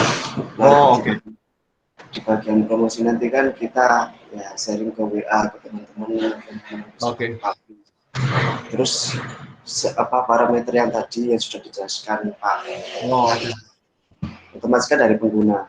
Nah kita semisal pengguna itu dijangka berapa tahun baru bisa dibilang itu sudah bisa meningkatkan Pak. Kalau misal kita 1 tahun Pak ya hanya mendapatkan klien itu cuma 10.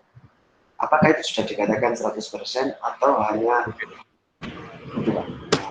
Oke, menarik. Kalau misalnya Soveros sedikit beda use case-nya ya, karena pasti Soveros kan membuatkan aplikasi untuk model bisnis yang berbeda-beda.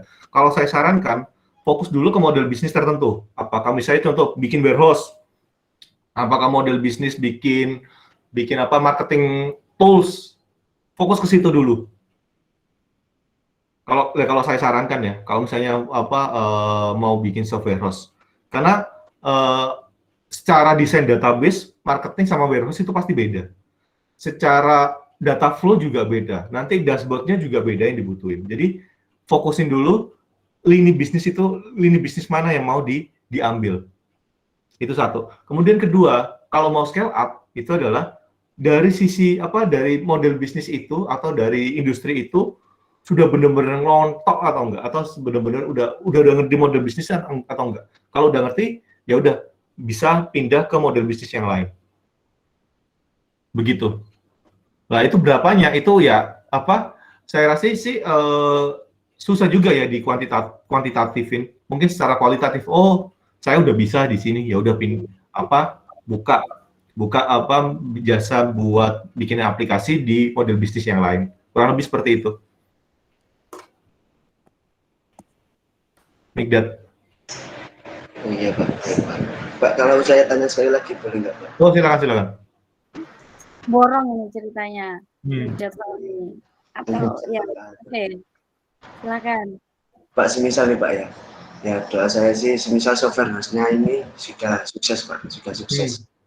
Apakah kita perlu fokus saja di satu titik di software house-nya saja? Apakah kita perlu berkembang di bisnis lain, semisal di makanan atau di e-commerce lah? Terus apakah cara melihat apakah kita perlu mengembangkan bisnis tersebut itu gimana Pak?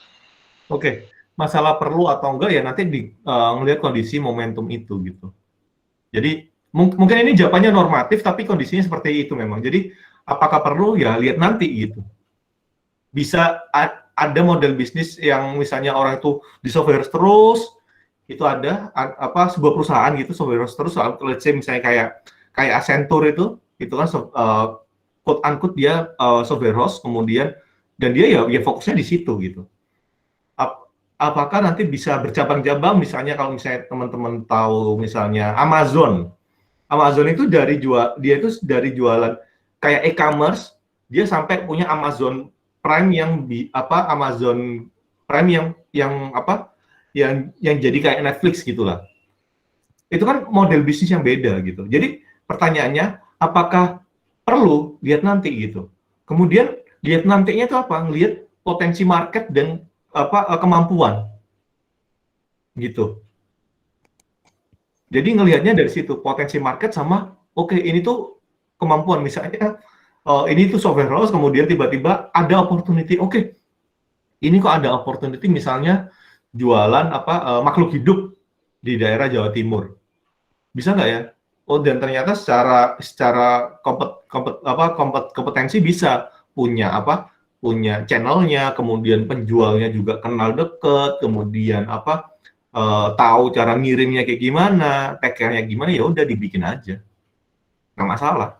Ini kan we are talking about business kan, gitu. Jadi tidak ada barrier untuk harus gini, enggak. Ya sama aja kayak misalnya contoh Astra Group gitu. Astra Group dulu jualannya mobil, sekarang udah ke jualan apartemen, jualan perkebunan, ya kurang lebih seperti itu. Sama aja, tidak ada perbedaan kok. Begitu. Yang penting tetap kembali pada need tadi ya, jangan sampai ingin mengembangkan ingin mengembangkan bisnis tapi tidak ada need dari marketnya tadi, ya sama aja nanti. Pokoknya harus ada need-nya dulu, disurvei dulu, dipastikan ada pasarnya, baru deh kalian bisa mau bikin aplikasi boleh ya kan Pak, mau bikin platform apapun boleh gitu kan. Oke, di sini ada juga Pak Yoga, mungkin Pak Hatta tidak asing ya dengan Pak Yoga. Wah, baru join beliau Pak Yoga, monggo mungkin mau menyapa di sini. Assalamualaikum Mas Hatta, ini kesempatan, mohon maaf Mas tadi terlambat karena masih ada rapat di tempat lain juga. Kalau ke Pak Yoga ini saya yang harus belajar ini sebenarnya. Wah, tak masalah aja. Ini semoga teman-teman dari Infor juga bisa ya menggali, mumpung ini Pak Hatta bisa sharing ke kita gitu kan, karena mungkin juga beliau saat ini sedang gencar-gencarnya di GoTo seperti itu dengan platform baru dan juga merger yang sedang kencang-kencangnya seperti itu. Terima kasih Mas Hatta untuk bisa join, jangan apa-apa Mas, insya Allah UI akan sering-sering mengundang Mas juga untuk sharing-sharing seperti itu. Nggak cukup Ya. nih Pak Yoga, nanti undang lagi ya di situ ya. Siap. Ya, baik. Patron Burudin. Oke, sama-sama Pak Yoga. Berasa kayak itu ya Pak, reuni Pak. Reuni ini. Udah lama nggak ketemu Yoga. Kayak terakhir kapan Yok kita ketemu Yok? Waktu itu Mas, acara di kampus itu ya yang kita buka puasa itu Mas. IKASI Tahun berapa ya? kayaknya. 2019 kayaknya, sebelum pandemi. Oh iya, iya, sebelum iya. pandemi. Iya, iya, iya. Iya, iya. Nggak. Ya, nanti kapan-kapan mudah-mudahan ada kesempatan bertemu offline ya Pak ya. Datang ke Iya. UI dan apa namanya banyak Pak alumni dari ITS yang jadi dosen di sini dari UIC. Oke. Sudah Pak Yoga? Iya. Ampun Bu, Maturun Burudin kesempatannya. Terima kasih. Saya rasa ini sudah cukup banyak tadi yang disampaikan oleh Pak Hatta dan yang bisa saya ambil di sini mungkin saya tadi sempat disconnect juga, tapi pada intinya hal penting yang nggak boleh teman-teman lupakan adalah jangan buru-buru atau jangan memaksakan saya punya ide ini, ide A, B, C gitu ya, tetapi tidak punya dasar permasalahan dari calon customer atau pasar. Jadi pastikan dulu ada need-nya, ada pasarnya, mau bikin aplikasi, mau bikin apapun, oke. Gitu ya. Apalagi kalau dari informatika, sistem informasi, saya rasa nggak ada masalah, nggak ada kesulitan ya, mau develop aplikasi model seperti apa. Kemudian ada hal yang menarik ya, minimum lovable product ini mungkin nanti akan kita jadi bahasan di berikutnya. Mungkin nanti minta masukan juga dari Pak Hatta ya, karena kita juga ada kelas UX. Kapan-kapan bolehlah kita kupas juga Oh iya, iya. UX ini di lain kesempatan gitu. Iya, iya. Tadi saya mau jelasin lebih dalam, takut nggak relevan tadi. Iya Pak, sebenarnya ada yang lebih relevan di mata kuliah UX Pak. Jadi kita juga apa namanya ada slot kuliah tamu juga untuk bidang UX dan saya rasa ini sekarang lagi happening banget ya untuk UX ini dan peluang kerjanya juga sangat besar di bidang ini. Mungkin Pak Hatta juga di sana sangat ini ya setiap hari berdekatan dengan apa namanya bidang ini dan teman-teman yang ada di bidang UX juga. Atau malah Pak Hatta sendiri nih yang juga expert di sini ya. Nanti kita sambung lagi lah Pak ya. Oke, terima kasih banyak Pak Hatta atas ilmu dan sharingnya. Mudah-mudahan bermanfaat buat teman-teman informatika, sistem informasi dan juga teman-teman UISI pada umumnya. Saya di sini sebagai moderator, mohon maaf apabila ada kekurangan. Selanjutnya saya kembalikan ke MC. Terima kasih. Baik, terima kasih Bu Rutin selaku moderator. Baik, demikian kuliah tamu pada pagi hari ini. Semoga kuliah tamu pada hari ini bermanfaat bagi kita semua. Terima kasih atas kehadiran narasumber, moderator, dan para peserta. Mohon maaf jika ada kesalahan dalam berlangsungnya acara, baik disengaja maupun tidak disengaja. Sebelum berakhirnya acara, diharapkan untuk Bapak, Ibu, dan para peserta untuk menyalakan kamera untuk sesi foto bersama.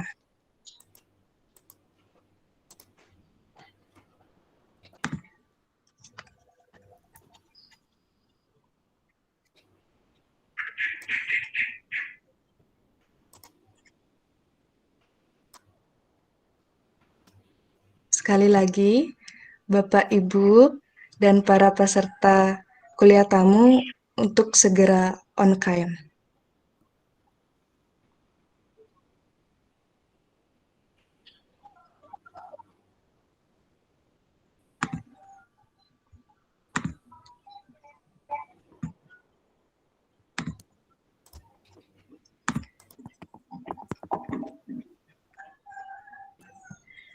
Baik, untuk panitia yang bertugas, apakah sudah siap?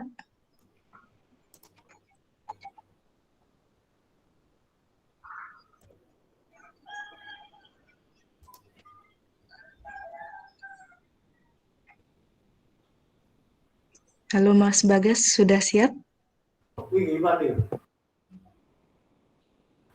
Iya, sudah. Baik, foto bersama akan saya pandu.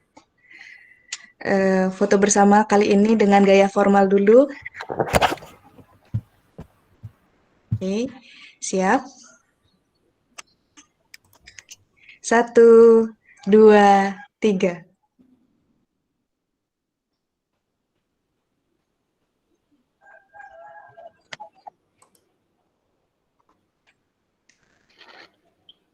Baik, Mas Bagas, apa sudah? Sudah mati gambarnya. Untuk pose kedua itu arah bebas. Mungkin Bapak Hatta dan Bu Rutin punya request gaya. Namanya aja bebas, jadi bebas aja Mbak. Bebas Oke. saja.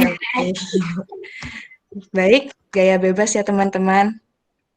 Oke, saya pandu. Siap? 1, 2, 3.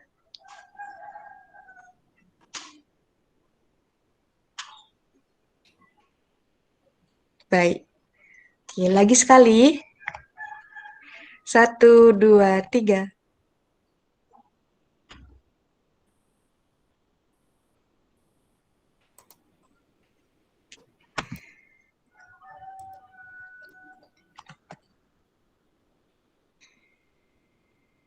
Baik, karena foto bersama sudah selesai, Bapak, Ibu, dan para peserta, sampai jumpa kembali pada kuliah acara tamu berikutnya.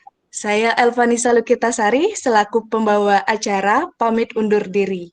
Saya akhiri dengan wassalamualaikum warahmatullahi wabarakatuh.